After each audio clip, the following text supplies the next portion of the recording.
To yet another episode, the second for November of S&M Radio. My name is Shannon, and I am joined by Mark.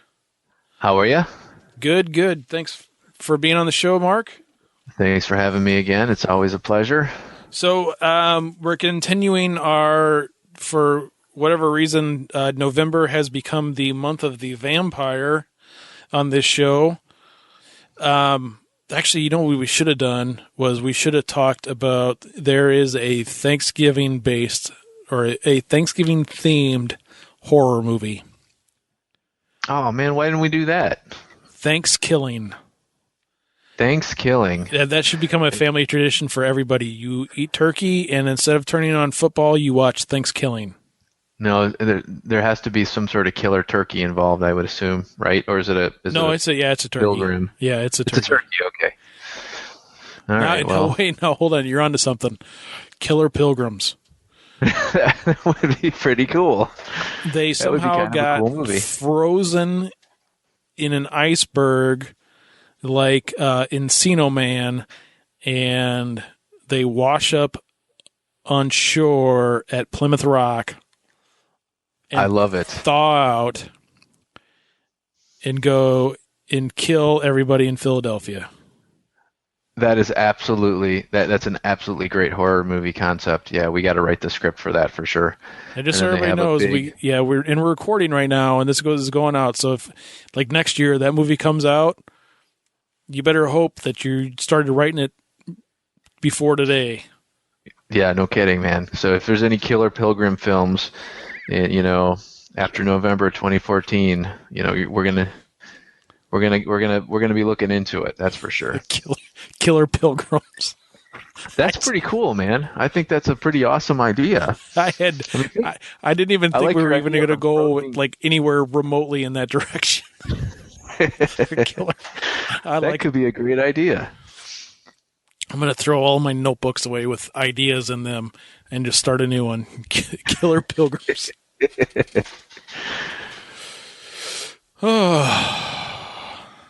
I don't have anything else though. I was trying to think of something else funny to say, but I got nothing. Well, let's see. Yeah, the Mayflower, Indians, Pilgrims, Thanksgiving, horror. It all comes together. So instead of Killer Pilgrims, we're gonna talk about Killer Swedes. I guess. Yes, we are. Probably what is, I don't know if it's my favorite, but is the most original, terrifying in its own way, even though it's not even, I don't even know if you could even, if you actually broke it down, if you could even really classify it as a horror movie. But one of the most brilliant movies I've seen in a long time, and that would be 2008's Swedish Let the Right One In. It is absolutely stunning and beautiful. And if you haven't seen this movie, again, hit pause and then go watch it. And then when you go to watch it, make sure that you watch the subtitled version. Do not watch the dubbed version. Because even though they look like they're the same movie, they aren't.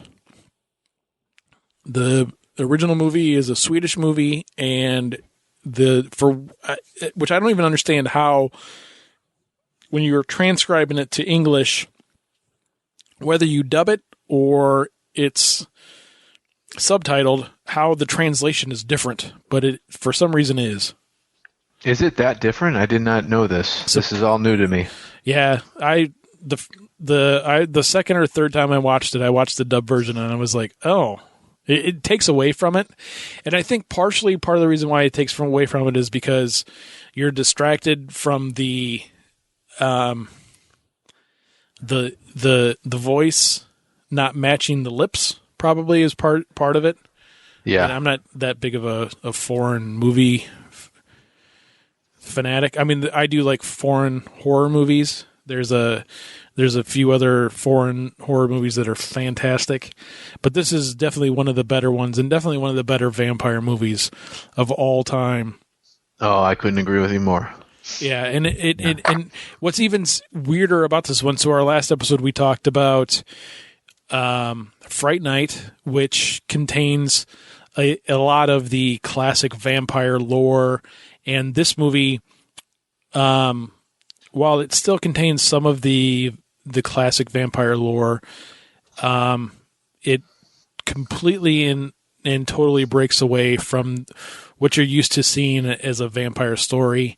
It focuses around a 12-year-old boy, Oscar, and what you are led to believe is a 12-year-old girl, Ely, or Ellie, I guess, depending on how you want to pronounce it,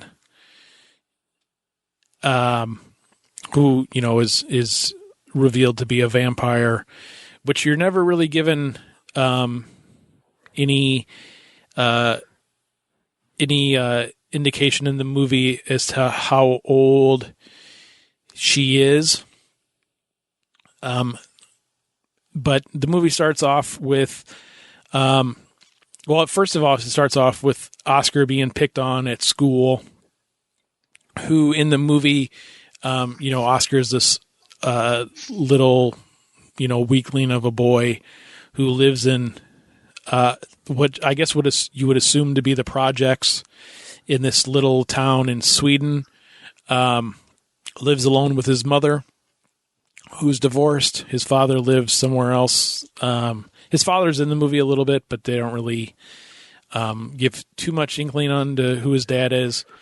But he's picked on at school by a couple of I guess it's this little group of three boys, and he plays in this little courtyard at his apartment building out in the snow, and Ely, reveals herself to Oscar shortly after moving in. Like the very first thing that she tells him is they can't be friends because it wouldn't work out so well for him. But Ely is being cared for by this what you presume to be her father, but who I've come to the realization after seeing the movie several times was probably a little boy much like Oscar, and then just has been taking care of her for several years. So on and so forth. But yeah, I honestly think that this movie is I almost am trying even to find words to describe it. I mean, I keep wanting to say beautiful, which I guess is probably even as being as a big of a horror movie / vampire fan as I am. That's probably even the best way to describe it. I think it really is beautiful. I mean, there's something about this film. There's an innocence to it. This is a story about a kid who's getting bullied, and this is pretty cruel. When I'm talking about this film, there's this film. There's a remake, or an American remake, I should say, that came out a few years later, and then this film is based off a book. So they're all very well connected, but I'm kind of having a hard time differentiating what's what. But I do remember the Swedish film really does capture the feel of the book the best. But yeah, I mean, we're talking about a story about a kid who gets bullied, meets a friend, somebody who he can relate to, and someone who wants to take care of him. Friend has a dark secret, and that secret, and again, we're doing spoilers here, so be wary. But she is a vampire. This female character is a vampire who has to go out, has to kill, and that's how she survives. And she has this helper who is a grown man go out, and they move from place to place, and he kind of goes out, murders somebody for her, brings the body back, and that's how she survives.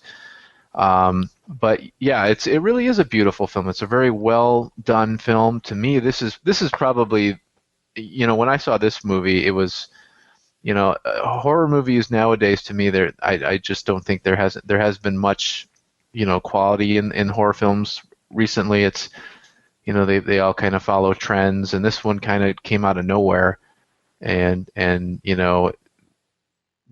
great storyline, every just a well directed film, just a quality film all around.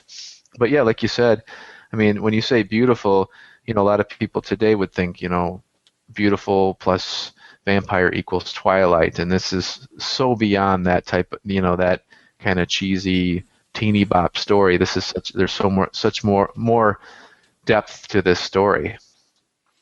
Yeah, you like what you were just saying there too.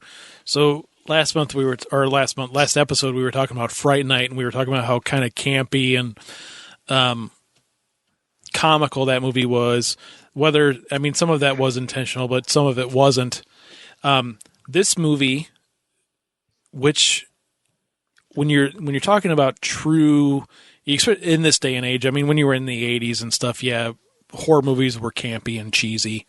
Yes, they were. Um, but in this day and age, to scare people and to get that glimpse of horror, to terrorize people, going back to John Carpenter's Halloween and stuff.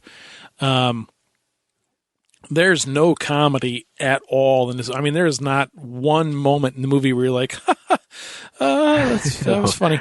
I mean, the whole movie is dark and It really is. just, I mean, just so well executed. Um, and like you said, the storyline is so original. I mean, it kind of goes. There's some elements to some of the other horror movies that have come out with. The Ely character is, an old vampire. She's been, probably 2,000 years or more, or whatever. Which kind of goes back to, Interview with the Vampire and some of the older Right. vampire movies. But just this, almost like gypsy like lifestyle that they lead, even though at first glance, they're these it's this poor old man and her daughter or granddaughter, what you're led to believe, living in an apartment building. But then you come to realize, that there's no concern for money or anything. There's actually a scene in the movie where Oscar is in her apartment building and something about money comes up, and she's like, well, if you need money, I can give you money. And there's like these like trinkets and jewelry sitting out on a table, and there's like this Fabergé egg on the table, and she's like, go ahead and touch that egg. And then he touches the egg and it like falls apart, and there's like, I don't know, there's like a big diamond or something in the middle. And she's like, and makes some comments about how, that one egg could pay for 10 lifetimes or something along those lines. But I mean, there's a whole bunch of other stuff that kind of borrows from other movies and other aspects of film, but like as a whole, it's such an original story and just so unique. I just watched this movie the other day again, and being almost 40 years old and watching this love story is not the right word. But this relationship between these two 12-year-old characters, and you're just so moved by it, is just really cool, I guess. Oh yeah, yeah. They're definitely both. They both have. The kid Oscar. He's kind of an outsider. Like you said, his parents are divorced. Nobody really understands him, and then he meets Ellie, who is, basically trapped in a 12-year-old body, and we don't know how long she's been around. She's been around a long time, and she has this helper, and like we said, this older guy who's with her, and the story basically, he goes out to kill people for her, and one of those kills it doesn't go very well, and instead of getting caught, and he's afraid that he's going to be um, found out, and then it'll lead back to her. He ends up pouring acid on his face to disfigure himself, so that when the police find him and they accuse him of this crime, they won't say, oh, this, they'll look at this person and say, oh yeah, well, he was with this little girl. So he ends up kind of giving his life for her, and he actually the vampire comes and visits him in the hospital and ends up sucking his neck, and he kind of sacrifices himself for her. And so she needs somebody, a human being, to kind of, because she's in this. I mean, we don't know how old she is based on the movie. In the book, it kind of talked about her being, gosh, what was it like?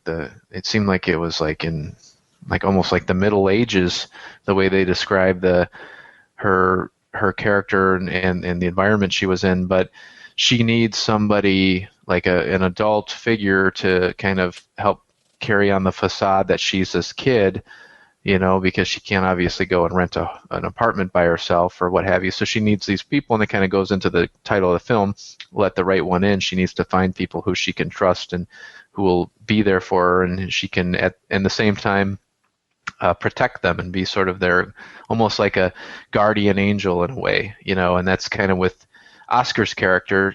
She's the one to help him with the bullies and kind of get him prepared to, to the climax of the film.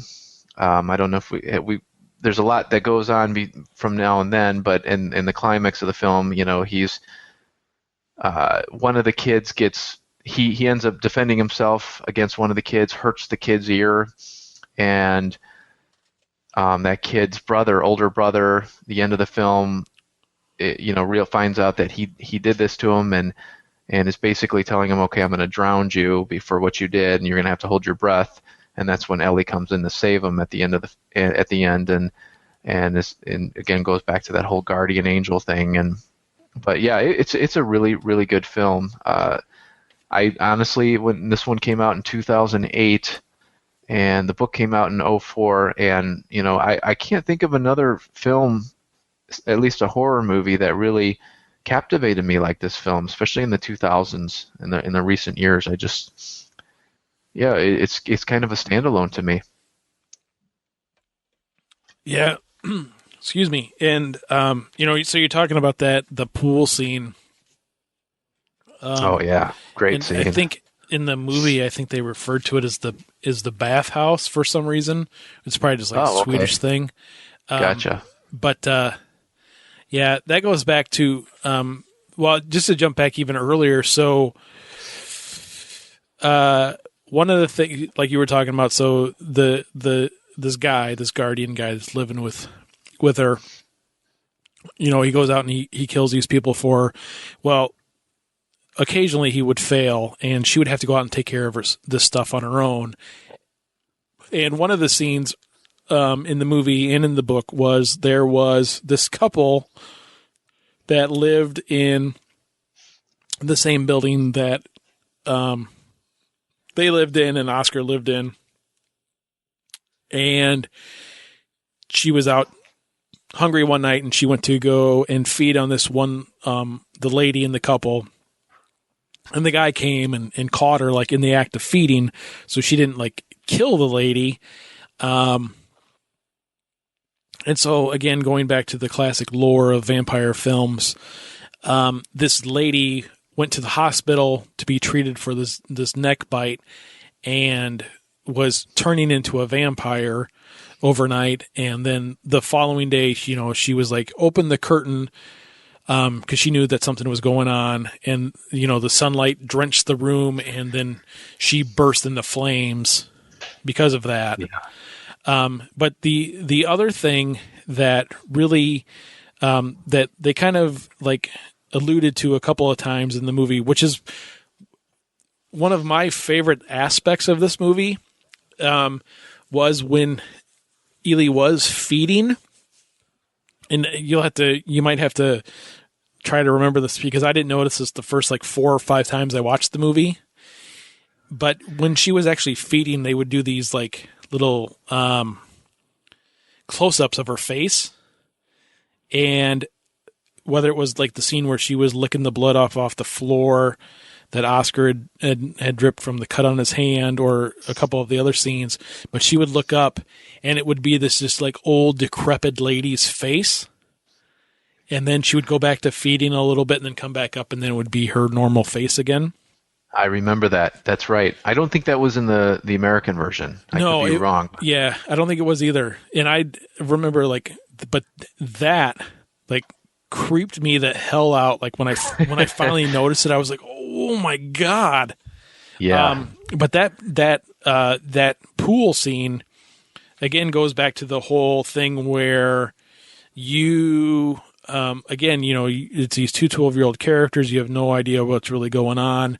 And then just the amount of, and even in the movie, you're not even really, unless you were really paying attention, you don't even really realize the amount of destruction and strength and speed that this character has by, decapitating these characters. And, she drags one of the characters like the full length of this pool through the water, and there's an arm that falls down into the water, just like dismembering these bodies and stuff.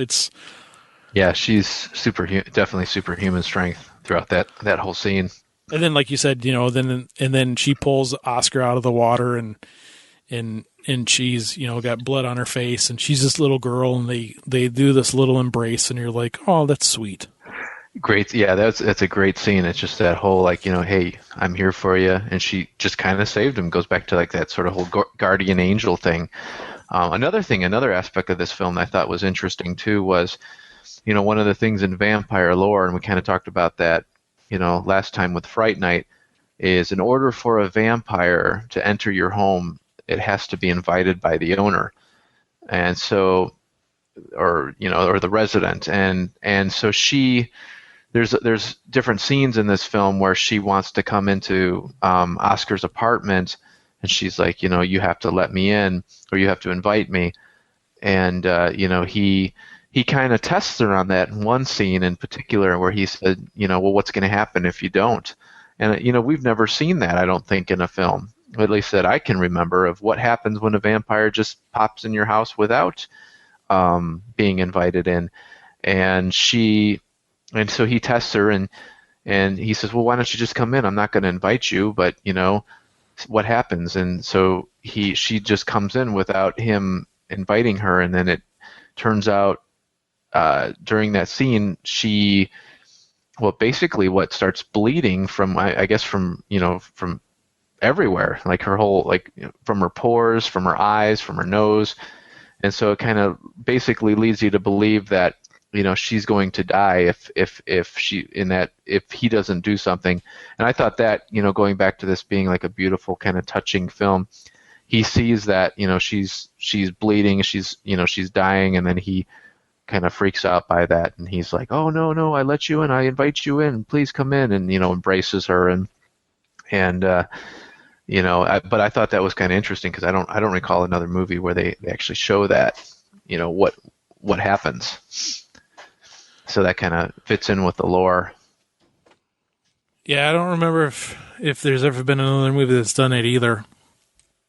And then while we're talking about that scene, so that scene, which was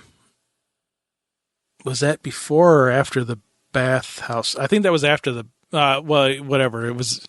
But anyway, there's several moments in the movie, and this is alluded to in the book as well, where she says, "Would you like me if I wasn't a girl?"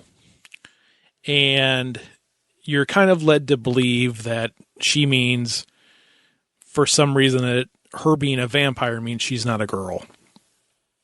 And when she comes into the house or into the apartment and she starts to bleed everywhere, and then Oscar's like, no, I invite you.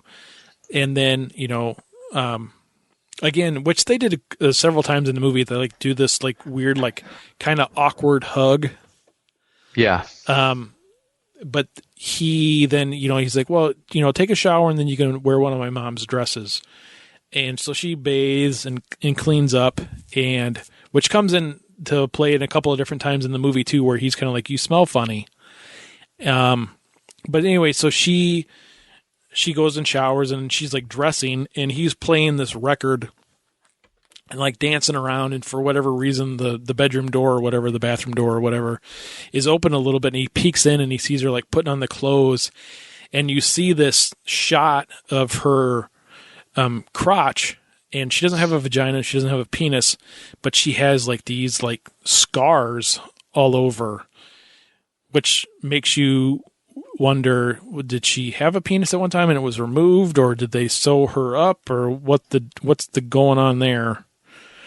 Yeah, that's that. Now that see, this is where well the now you this is where the horror element of this story really comes into focus. When you truly understand who this or what this character is, this Ellie character. Now, we've been alluding to the fact that she's a female, that we've been alluding that, she's this little girl and all of this. But what you realize, and in the movie, you see that shot there, where, she's changing. But if you go back, and I guess you would have to really, I mean, you would probably have to read the book to fully understand this. But Ellie is a male.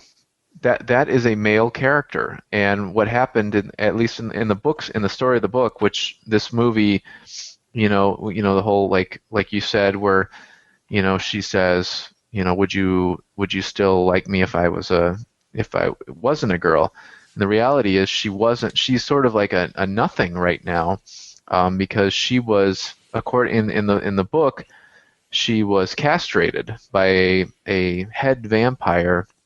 So that kind of put her in this weird place where she's in this body, this prepubescent boy body, and and she's been castrated. So she plays it off as, or I should say, he plays it off as a female, and I would assume that would be, I mean, again, going into the horror element of this film, we're talking about some pretty crazy stuff, and by playing that character or pretending to be a girl, it probably somehow, is able to, going back to, the character that she had, the older man who we find out through like an old picture or whatever, it was at one time a little boy and just kind of stuck with her the entire time. So she kind of builds these relationships with these kids, these boys who, see her as, kind of a girlfriend, but, in reality she is a male, but she's stuck in this, in this body of a castrated male that never developed. And to me, that's the horror right there. I mean, that you can't get any more horrific than that type of situation for your main character to be in this trapped, body of, where you're sort of sexless almost. And, and I think that to me, that whole, like, what are we dealing with? Are we dealing with a boy or a girl? Does that character even relate to either one of them? And in reality, she does not. And her whole goal of, her existence is simply to survive and to find some sort of companion who can take care of her, and she'll be like the protector of. And yeah, that's the ultimate reveal that is alluded to in the film, and you don't get that in the American remake either. So what we've come up with this episode is the ultimate horror movie, and that would be killer pilgrims come Yeah.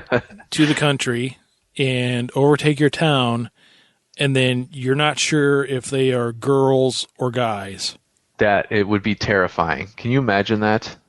And then go back to them being frozen first, so that we thaw these killer pilgrims that are sexless, and then they come and do all of that. Crotchless pilgrims come to your town. Yeah, that is a movie right there. Oh, what? So to end this Let the Right One In episode. Don't worry, they're never going to be a sponsor of the show. What would you name your crotchless frozen pilgrim movie? Yep, well, there you go. All right, folks. Thanks for tuning in again. I'd give you all the contact information, but I don't know it off the top of my head. It's in the tag at the end of the thing. Thanks, Mark, again for hanging out with us. We'll talk to you guys next month. And then I think we actually already have one of the two films we're going to review next month. What's it called? The town that dreaded sundown, the remake version, yeah. right? Yeah, absolutely. Let's do that. Or do you want to do both in one shot? Well, you know what? Once you see the remake, you'll realize that you kind of need to do both. I've seen the original, so I just got to watch the remake. This isn't so much a remake. It's almost like you can't even call it a sequel, but basically the movie exists in the film. So if that makes sense. So yeah, you kind of have to watch the original film to get to. So yeah, let's do that. Let's do both of them. I think that's a good idea. All right, we'll do both of them, and then we'll probably do another one too. Excellent.